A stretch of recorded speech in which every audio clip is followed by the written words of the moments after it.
Hello, students. A very good morning to all of you. Myself, Sapna Subhash Yadav. This is our third lecture on the paper of Advanced Discrete Mathematics First, that is ADM. In last lecture, we see some proper definitions about lattices and partial order sets and also their properties. Lattices as algebraic systems. In today's lecture, we see our next topic, that is sublattice.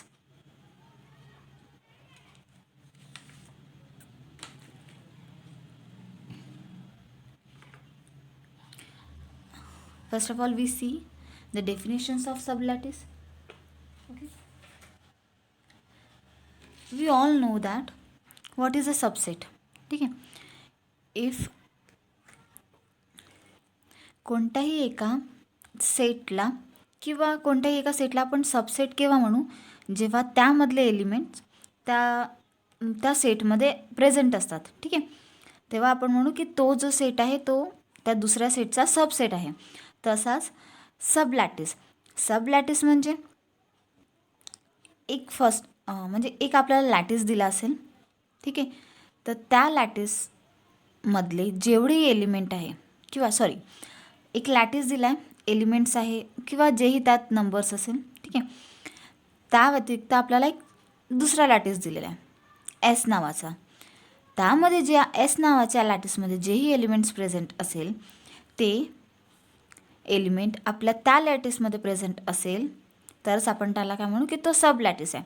म्हणजे ते जे element आहे जे त्यामध्ये present आहे ते म्हणजे with respect to star and plus.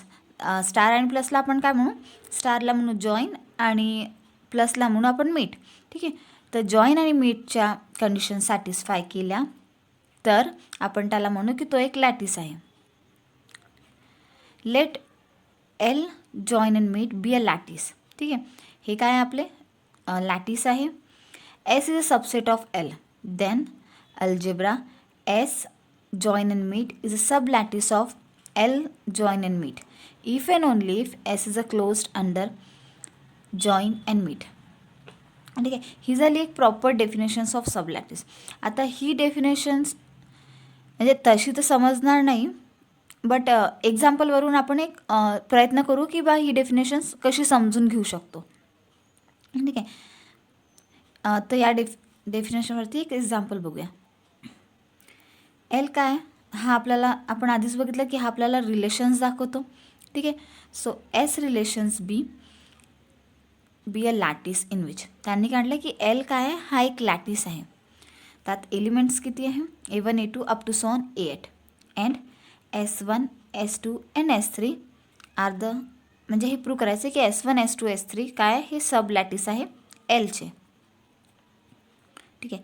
तर S1मध्ये कोणते एलिमेंट आहे A1 A2 A4 A6 S2 A3 A5 A7 and A8 S3मध्ये कोण आहे A1 A2 A4 आणि A8. ठीक आहे.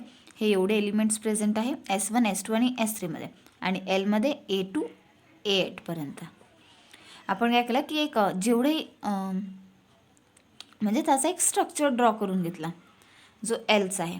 जस्ट लाईक असा A1 A2 A3 A4 A5 A6 A7 आणि A8. Okay. Same S1 S2 आणि S3 ज्या प्रकारे त्यांनी आपल्याला एलिमेंट्स दिलेले होते ना A1 A2 त्यांचे तसे स्ट्रक्चर आपण ड्रॉ केलेले आहे. जिथे A1 आहे A4 आहे आणि A6 आहे. S2मध्ये कोण कोण होतं A3 A5 A7 आणि A8 आणि S3मध्ये कोण होतं A1 A2 देन A4 आणि A8 हे एलिमेंट्स त्यामध्ये प्रेझेंट होते. आपण त्यांचे स्ट्रक्चर्स ड्रॉ केले, त्यांचे लॅटिसेस ड्रॉ केले. आता प्रूव्ह करायचं आहे की S1 S2 आणि S3 या एलचे सब लॅटिस आहे. ठीक आहे. आता सब लॅटिस केव्हा म्हणू, S1मध्ये कोणते एलिमेंट प्रेझेंट आहे A1. ठीक आहे. A1 आहे लॅटिसमध्ये हो आहे. A2 A1 A2शी रिलेट करतो म्हणजे A2 पण आहे. A1 A4शी रिलेट करतो है ना, म्हणजे A4 पण आहे. आणि A2 आणि A4 मिळून A6ला रिलेट करतात, म्हणजे A1 A2ला रिलेट करतो, A2 A6ला रिलेट करतो, A1 A4ला रिलेट करतो आणि A4 A6ला पण रिलेट करतो. म्हणजे काय म्हणू शकतो की S1 जो आहे, जो आपला S1 दिला, A1 A2 A4 आणि A6 हे डायरेक्टली एकमेकांना रिलेट करतात. म्हणून आपण म्हणू शकतो की S1 काय आहे, हा सब लॅटिस आहे Lचा. सेकंड A3 A5 A8 आणि A7. आता फर्स्ट एलिमेंट कोणता आहे, A3. ठीक आहे, A3 घेतला. आता A3 कोणाला रिलेट करताय, एक तर तो A7ला रिलेट करताय आणि एक तर तो A5ला रिलेट करताय है ना. म्हणजे A3 नंतर काय येईल, A5. तर आपला S2मध्ये पण A3 आणि A5 आहे. A3 परत कोणाला परत कोणाला रिप्रेझेंट म्हणजे रिलेट करत आहे, A7ला. आपल्या S2मध्ये A7 पण आहे आणि A5 पण A8ला रिलेट करतो आणि A7 पण A8ला रिलेट करतो. तर आपण म्हणू शकतो की S2 पण काय आहे, आपला सब लॅटिस आहे है ना. But third diagram A1 A2 A4 आणि A8, यात बघा, जो A1 आहे तो A2ला रिलेट करतो. ओके, ठीक आहे. आणि जो A4 आहे, जो A1 आहे तो A4ला पण रिलेट करतो. इथपर्यंत ठीक आहे की जो A1 आहे तो A2ला रिलेट करतो आणि A4ला पण रिलेट करतो. बट आता प्रश्न कशाचा पडला आहे, A8चा. A8, आता असा कोणता एलिमेंट आहे का जो A8ला रिलेट करतो, A5 आणि A7, आणि A5 आणि A7ला रिलेट कोण करतो, A3 है ना. पण आपण तो घेऊ शकतो का, नाही. म्हणून आपण म्हणू शकतो की S3 हा सब लॅटिस आहे म्हणून नाही. या डायग्रामवरून आपण A1 A2 A4 A8 हा डायरेक्टली त्यांना रिलेट नाही करत, म्हणून आपण म्हणू शकतो की जो S3 आहे तो आपला सब लॅटिस नाही आहे है ना. या डायग्राम म्हणजे आपण डायग्रामवरूनच सांगू शकतो की तो सब लॅटिस आहे किंवा नाही आहे. एकदा त्याचं प्रॉपर सोल्युशन्स बघून घेऊया. Here S1 and S2 are a sublattice because any pair of element of S1 and S2 are closed under join and meet. Okay, त्याने म्हणजे ते काय म्हणते की आपण आताच बघितलं S1 आणि S2 काय, हे पेअर ऑफ एलिमेंट आहे जे S1 आणि S2ला जे क्लोज्ड आहे अंडर जॉईन आणि मीटनी है ना. म्हणून आपण काय म्हणू की S1 आणि S2 काय आहे, हे सब लॅटिस आहे. आता राहिलं S3.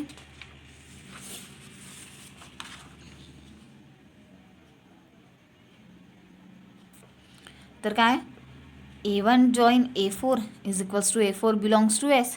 डायग्राममध्ये बघितलं होतं आपण. नंतर A1 जॉईन A6 आणि त्यामुळे आपल्याला A6 बिलॉंग्स टू S1 मिळते. देन A1 मीट F2, त्यामुळे आपला A1 बिलॉंग्स टू S3 मिळते है ना. आता here A2 and A4 belongs to S3.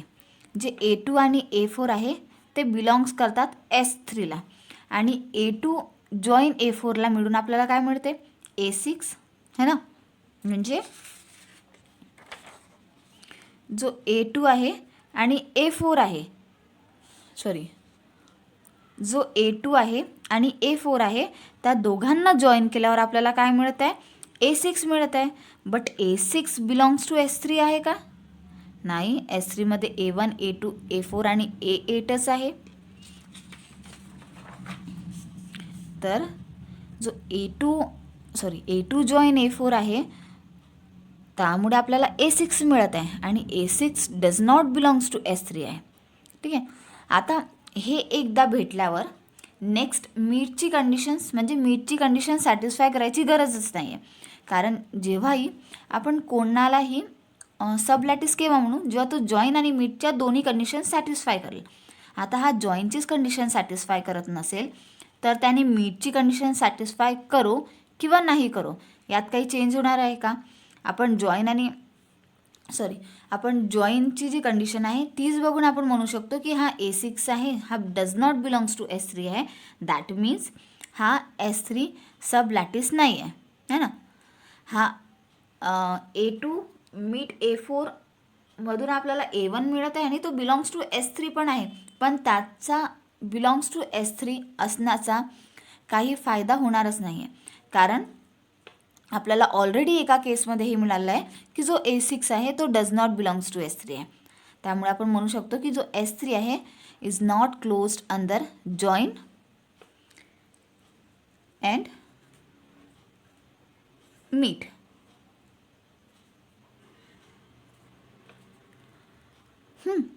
Hence S3 is a not sublattice है ना. म्हणजे कोणत्याही एका सेटला सबलॅटिस जेव्हा म्हणू जेव्हा त्याचे जॉईन आणि मीट त्या लॅटिसला बिलॉंग्स करतात, तरच आपण त्यांना म्हणू की ते सबलॅटिस आहे त्या लॅटिसचे. नेक्स्ट डेफिनेशन्स बघूया. It's a direct product. Okay, let L join and meet and S याला पण आपण जॉईन आणि मीटच म्हणतो. Be a two lattice. ठीक आहे. The algebraic systems L multiply S join and meet in which binary operations multiplications and additions. डॉटला आपण मल्टिप्लिकेशन्स म्हणू आणि प्लसला आपण ॲडिशन म्हणू. Such as for any A1 B1 and A2 B2 belongs to L cross S. Then A1 B1 A2 B2 is equals to A1 join A2 and B1 meet B2 is called the product of L join meet and S join meet. त्याने म्हटलं आहे की जो product येईल त्या प्रोडक्टला आपण काय म्हणू, म्हणजे यांच्या दोघांचा जो दोन जे आपले म्हणजे त्या दोन जे प्रोडक्ट आहे किंवा जे अल्जेब्रिक सिस्टीम आहे आपली, त्यामुळे जेव्हा आपण बायनरी ऑपरेशन्स त्यावर परफॉर्म करू तेव्हा आपल्याला या प्रकारचे काही प्रोडक्ट मिळेल. आणि जेव्हा हे प्रोडक्ट मिळेल तर त्या प्रोडक्टला आपण काय म्हणणार आहोत, डायरेक्ट प्रोडक्ट.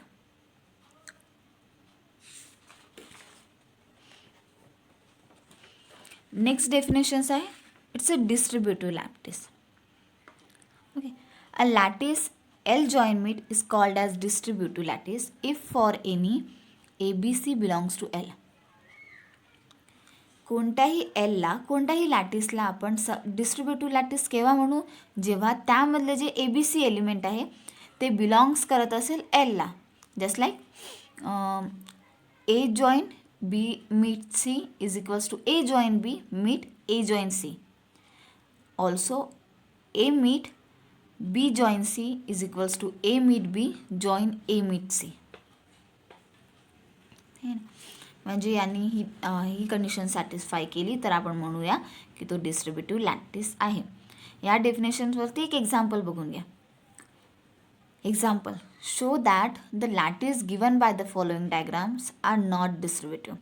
त्याने म्हटलं की जेही लॅटिस या डायग्राम्समध्ये दिलेले आहे ते काय आहे, डिस्ट्रीब्युटिव्ह नाही आहे. जसं आपण जॉईन आणि मीटचं बघितलं ना, तसंच 0 आणि 1 पण जॉईन आणि मीट डिफाईन करतो. 0 लाईक जॉईन आणि 1 for meet. From figure first we observe that figure first means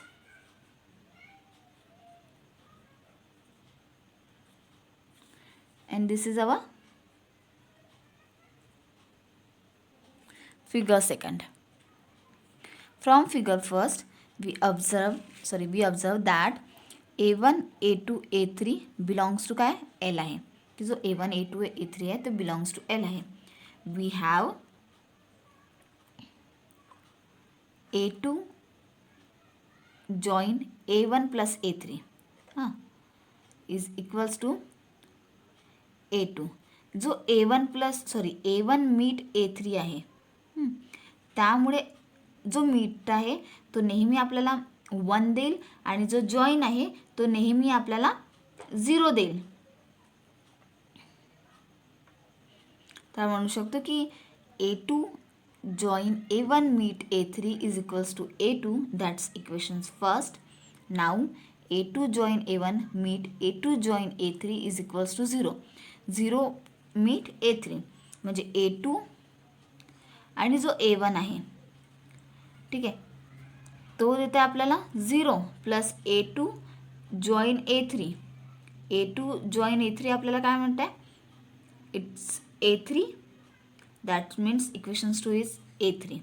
From equations 1 and equations 2 we say that A2 join A1 meet A3 is does not equals to A2 join A1 meet A2 join A3.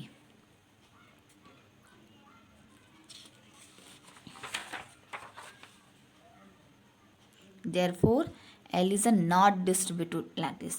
त्याने ती condition सॅटिस्फायच नाही केली आहे म्हणून आपण त्याला म्हणू की तो एक डिस्ट्रीब्युटिव्ह लॅटिस नाही आहे. नेक्स्ट बघूया in figure 2. Let B1 B2 B3 belongs to L. B1 काय आहे? हा बिलॉंग्स टू L आहे. Therefore B1 join B1 meet B3 is equals to B1 join 1 that is 1. हा जो सिम्बॉल आहे जॉईनचा तो एक प्रकारचा मल्टिप्लायचा सिम्बॉलही म्हणू शकतो आपण. Equation 3 also B1 join B2 meet B1 join B3 is equals to 0 plus 0 that is 0. From equations 3 and equations 4 we say that B1 join B2 meet B3 it does not equals to B1 join B2 plus B1 join B3. Therefore figure 2 is not a distributive lattice. म्हणजे figure 1 पण काय आहे ती distributive lattice नाही आहे आणि जी figure 2 आहे ती पण डिस्ट्रीब्युटिव्ह लॅटिस नाही आहे. नेक्स्ट थेरम बघूया. Prove that every chain is a distributive lattice. त्यांनी एक चेन दिली आहे की एल लेस दॅन एक रिलेशन्स आहे आणि ती एक चेन आहे आणि प्रूव्ह करायचं आहे की ती जी चेन आहे ती डिस्ट्रीब्युटिव्ह लॅटिस नाही आहे. Let ABC belongs to L. Then there are 2 cases. Belongs to L आहे तर त्यामध्ये आपले 2 केसेस आले. एक फर्स्ट केस आहे A लेस दॅन और equals to B, A less than और equals to C. It's our equations second.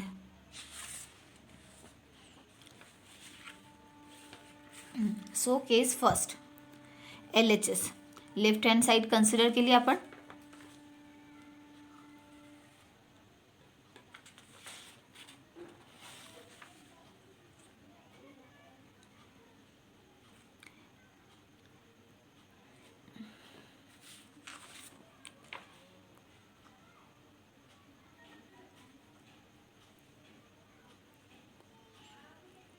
ठीक आहे म्हणजे आपण डिस्ट्रीब्युटिव्ह लॅटिसची लेफ्ट हँड साईड कन्सिडर केली आणि त्याला सॉल्व केलं. त्याला सॉल्व करून आपल्याला मिळालं की A join B meet C काय मिळत आहे A प्लस डिस्ट्रीब्युटिव्ह लॅटिसची लेफ्ट हँड साईड कन्सिडर केली आणि त्याला सॉल्व केल्यावर काय मिळत आहे A.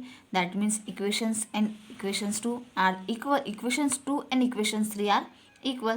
Therefore we say that it is a distributive lattice. Yes. In case second, B is less than or equals to A, C less than or equals to A. तेव्हा पण आपण लेफ्ट हँड साईड कन्सिडर केली. त्याला solve केल्यावर आपल्याला काय मिळालं B meet C. It's equation 3 and RHS equals to A join B meet A join C is equals to B meet C is equals to B meet C. From equations 3 and equations 4 we say that it is a distributive lattice.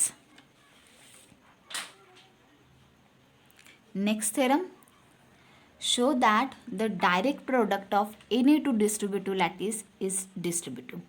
तो कांडे की direct कोणत्याही 2 distributive लॅटिसचा direct product हा नेहमी distributive येणार. ठीक आहे. Let L join meet and S join meet are the distributive lattice. हे 2 काय डिस्ट्रीब्युटिव्ह लॅटिस आहे. Let A1 B1 C 1 belongs to L. Then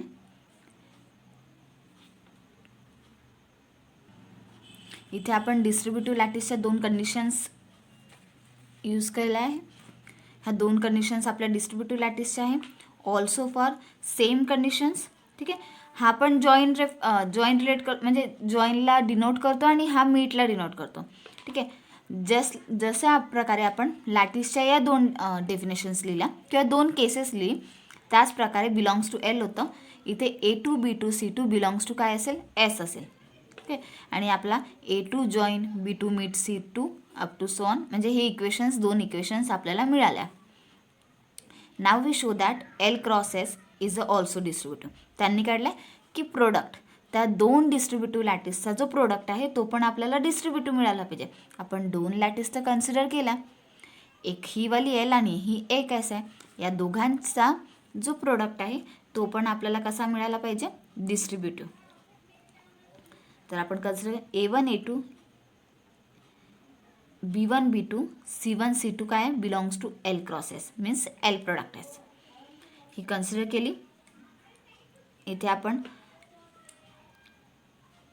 म्हणजे फर्स्ट वाली प्रॉपर्टी यूज करत आहोत, A1 A2 join B1 B2.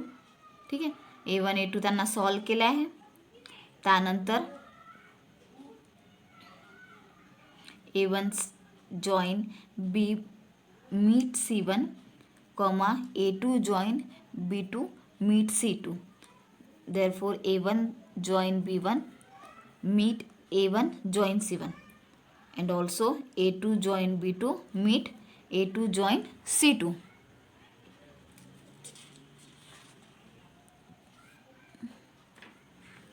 Therefore A1 join B1 ही जी last step आपण बघितली. त्यानंतर A1 into A2 B1 into B2 plus A1 into A2 and C1 into A2. Similarly आपण जसं हे प्रूव्ह केलं, सिमिलरली आपण ही कंडिशन्स पण प्रूव्ह करू शकतो की A1 A2 plus B1 B2 into C1 C2. त्यामुळे आपल्याला ही प्रॉपर्टी म्हणजे ही आपला आन्सर राहील.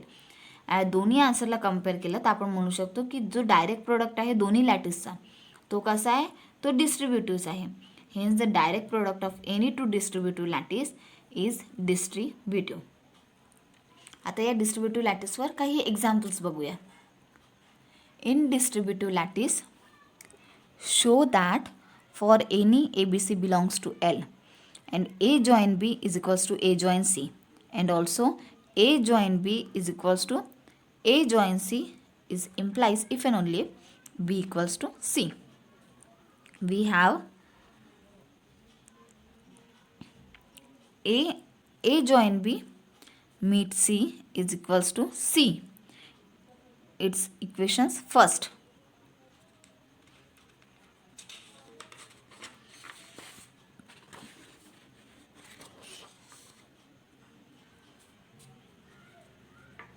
Now A join B meet C. ठीक है, by distributive property we say that A join A meet C join B meet C. Okay, so we write, we all know that A meet B is equals to A meet C. So A meet C च्या जागेवर आपण A meet B लिहू शकतो. B meet C तर तसंच आहे. इथे by distributive property A join C meet B. Therefore it's B.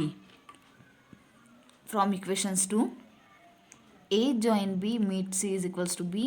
A join C meet C is equals to C. From equations 2 and 3, put in equations 1, we find B is equals to C. आणि हेच आपल्याला prove करायचं होतं.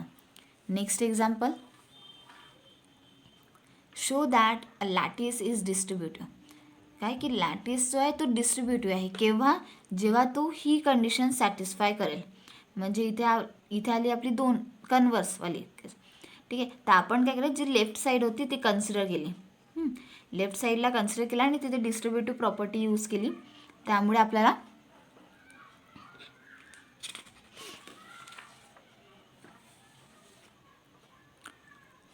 म्हणजे त्याचं अशा प्रकारे मिळालं. आपल्याला लेफ्ट हँड साईड आहे ही A join B meet C join A join C A join B meets A meet B join C. Absorptions law जो आपण लास्ट लेक्चरमध्ये बघितला होता तो लॉ अप्लाय केला इथे. त्यामुळे आपल्याला A मीट B मिळालं आहे जॉईन A मीट C. इथे आपण बाय डिस्ट्रीब्युटिव्ह प्रॉपर्टी यूज केली. So A meet C join B meet C join A meet C. Therefore LHS equals to RHS. We find LHS equals to RHS. We all know that A join A is equals to A. आणि हेच आपल्याला prove करायचं होतं. इथे आपला सब लॅटिसचा जो topic होता तो संपलेला आहे. नेक्स्ट लेक्चरमध्ये आपण काही डेफिनेशन्स बघणार आहोत आणि त्यावरती काही एक्झाम्पल्स. थँक्यू.